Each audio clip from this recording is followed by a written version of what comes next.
জাতীয় ঐক্যমত্য কমিশনের সাথে রাজনৈতিক দলগুলোর দ্বিতীয় ধাপে ১৪তম দিনের বৈঠকে অমীমাংসিত সংসদের উচ্চকক্ষ গঠন, সংবিধান সংশোধন ও নারী আসন সংস্কার নিয়ে আলোচনা হয় মঙ্গলবার। রাজধানীর ফরেন সার্ভিস একাডেমিতে এই আলোচনায় অংশ নেন বিএনপি, জামায়াত, এনসিপি সহ বিভিন্ন রাজনৈতিক দলের প্রতিনিধিরা।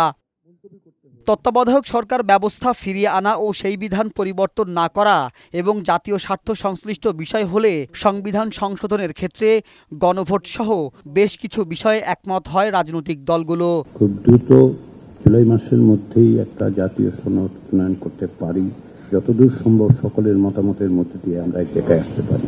আর সংসদের উচ্চকক্ষ গঠন প্রক্রিয়ায় কিছু দল পিআর পদ্ধতি চাইলেও বিএনপি সহ কোনো দল তার বিপক্ষে মত দেন। সংলাপ শেষে কমিশনের সহ সভাপতি জানান, মৌলিক বিষয়ে দলগুলোর ঐক্যে না আসার কোনো সুযোগ নেই। যদি আমরা কোথাও ব্যর্থ হই, সে ব্যর্থতা আমাদের সকলের, কমিশনের একার নয়।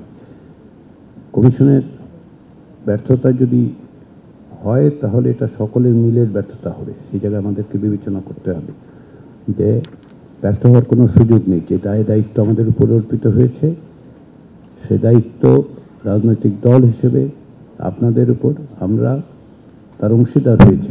সময় স্বল্পতার কারণে এদিন বাদ পড়েছে সংসদে নারী আসন সংস্কারের বিষয়টি। 4 দিন বিরতি দিয়ে আগামী রোববার আবারও আলোচনায় বসবে ঐকমত্য কমিশন। মাহবুব আজমি, বৈশাখী সংবাদ, ঢাকা।